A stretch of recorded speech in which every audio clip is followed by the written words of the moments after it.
Alright, everybody, this is Ghost of Tsushima, or Tashima, or however you want to say it. This is my review of the game. And all I have to say is, this better get Game of the Year. Last of Us Part 2 is trash compared to this. I mean, where do I even begin? I'm gonna start with the story. So, you're this samurai who, basically, you have these invaders come in, right? And basically, they beat you so bad that you're one of two samurai left on the entire island. And you start like developing. You're like, hold on. You know how like samurai have to live by this code, and you know how like they have to follow a certain code, or else you have no honor and you are not a samurai. And the main character, Jin, he's conflicted with that. You see, like, he sees these Mongols just killing them. And he's like, hold on, hold on, hold on. They're not doing anything by the book, you know? So why do I have to? Why do I have to follow by this set of rules, restricting myself and possibly leading me to my death or something like that, you know? That's that's the conflict that The Last of Us Part 2 is missing. Last of Us Part 2, all it was,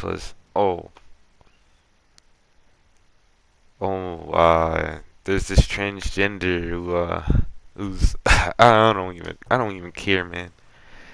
But every second of this game was absolutely amazing.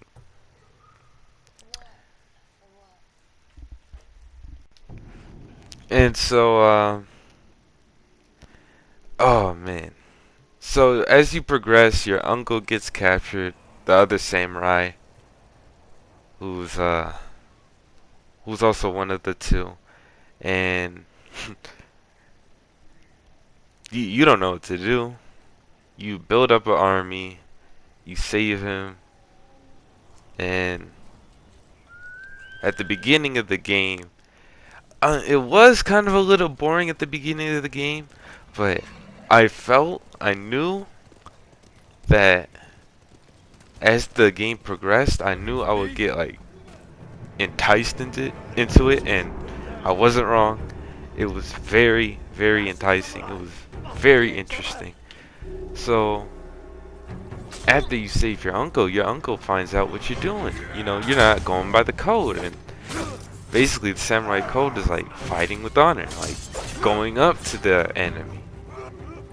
Well, you're just trying to defeat them. You know, you're trying to get them out of here. It's like you're doing things like killing them in their sleep, stabbing them in the back, different things like that, you know? And at first you're conflicted with it. You're like, I shouldn't be doing this. But then you're like, as you progress and as Jin, like himself, sees how, like, the damage that the Mongols could do and, like, what they've done, like, what's that one? Lady Masako. I posted it on the channel. The Mongols hanged her sons. And it's like, Jin, like, you as the player and you playing as Jin, you feel that. You're like, oh man, you feel so horrible about it. You're like, oh. And then that's the reason why Jin, like, he starts getting over it. He's like, these guys are worse than us. Like, what would it matter if I stoop down to their level, you know? So anyway, after your uncle, like, he's like, stop doing it, you know? Because, like, you're not going by the code. And you just brush it off, you know? And as you progress to the second part of the island, what else? You gotta capture, what's it called? The Shimra Castle? Yeah. You know, I'm doing the side missions and stuff, like, and oh, the combat. The combat is so amazing in this game. Like, there's so many different things you can do, and you feel yourself progressing. Like, at first you're like, you don't know what you're doing. Like, first couple hours in the game, you don't know what you're doing. And then as you progress, it's like you're becoming the ghost himself. You're learning, you're just, oh, it's, oh man. So anyway, let's see. So sorry. Where did it happen? The crossroads. They stop everyone. If you're too weak to be When you capture the You and your family. Leave them almost. the castle, you use poison, and that's like you stoop down like way too low to like where the point where your uncle threatens to go to the shogun and tell on you basically that you're not going by the samurai code. And you're like, I don't care. I'm doing this for the people, not for me, not the reputation for me or you, or I'm just doing this to get them out of here. And you're basically exiled. And that leads to the third part of the island where after you poison the enemy, like some of them are still alive, like the main bad guy, the Khan. He learns the poison that you poisoned him with, and he's like going to the mainland, the main part of Japan, and taking over that with the poison that you used on him. And so like it was already your responsibility to get him, but now it's like if he gets the main part of the land, it's all your fault. So then you got all this pressure on you. You're progressing. As you progress, you're like, I don't know, man. I can't even find the words for it.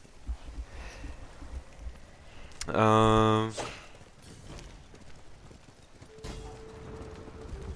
the ending was it was so conflicting. Like, I was like, I don't know what to choose. I actually don't know what to choose. And then I was like, I could just go back. But the first choice I'm going to choose is what I would personally choose. And I chose to spare him. That's what I would do. You know. But I went back, went back in the save, I wanted to see the second ending, And and it was so surprising, and it was like, wow, like that dramatic shift, like his armor, the changes in color, and like when he steps out of his shelter, it's like literally like day and night of like how the endings are. Like you kill the uncle, and it's like all dark and it's like depressing, and like you don't, it's like bright, and it's literally like day and night. So anyway, the combat system is amazing. Like at first it's not, cause like you're on this linear, like when you're on the beach after he throws you off the bridge, you're just like stuck. You don't know what to do, cause like you're pairing, like you're like, ah, this is boring or something like that. But as you progress and you get more stances, it's like it becomes more exciting. You get the bow and arrow and stuff. Like the ways you can approach your enemies is almost indefinitely. Oh boy.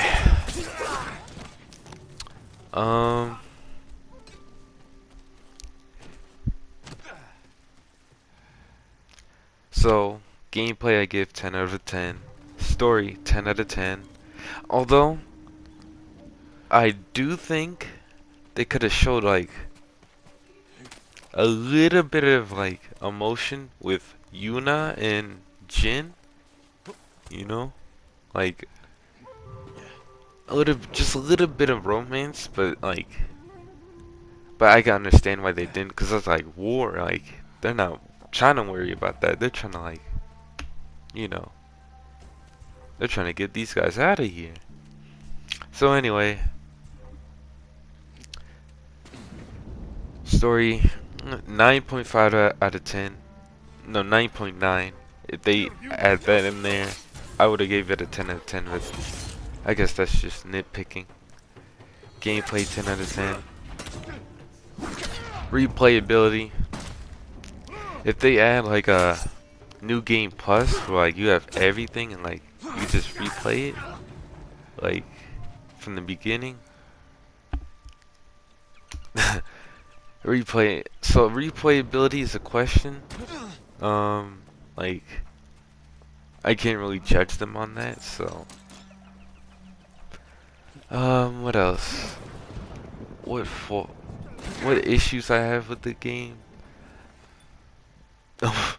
They're petty issues. Like they're not nothing game breaking.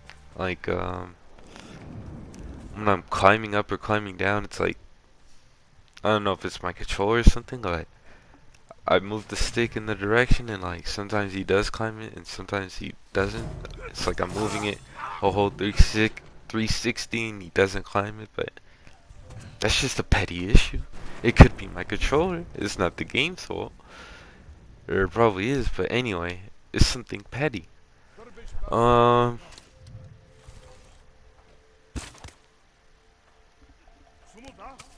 every time, like, I was like,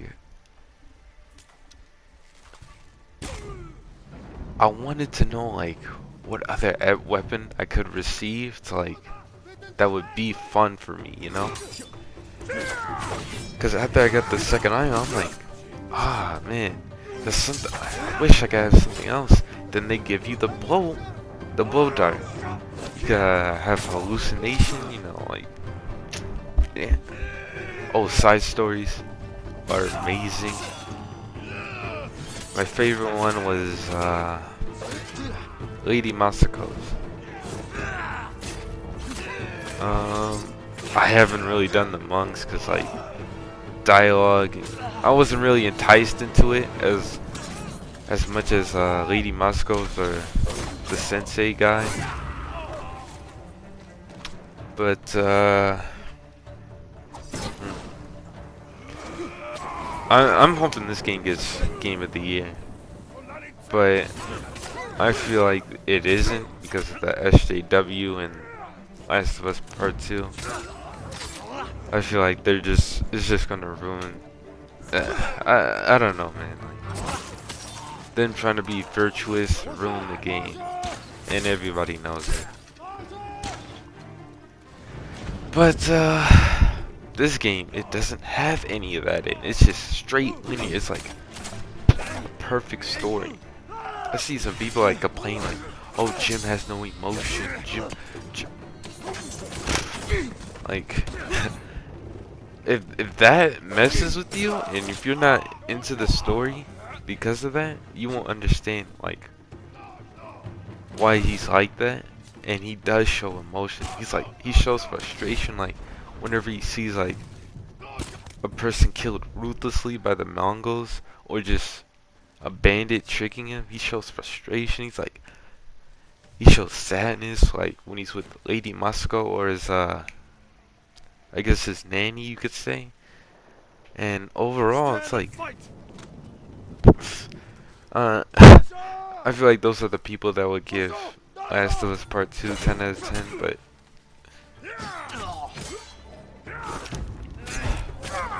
but I would always try to perfect parry like every enemy, because I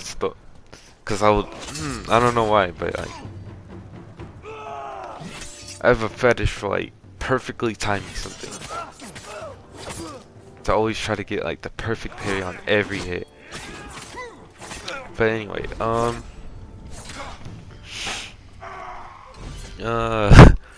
I put this game up with Dishonored on my top, top video game series or games. It's up there. It's like top three. Cause this game is just so like every second of it is like amazing. And there's a multiplayer coming, and it's like re they're giving you reasons why this game should be game of the year. I hope that multiplayer does come out soon. They said it's gonna be free, which I mean, what more can you want from them? They're giving you a good game. That's rare nowadays. Nowadays you just see, oh, it's SJW'd, or it's like the same thing over and over again. It's like, where's the variety? You know? Oh man, every second of this game was amazing, man.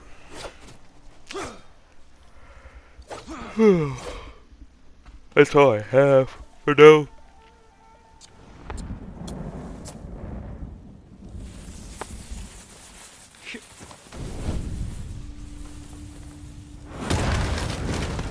To celebrate the changing of the seasons.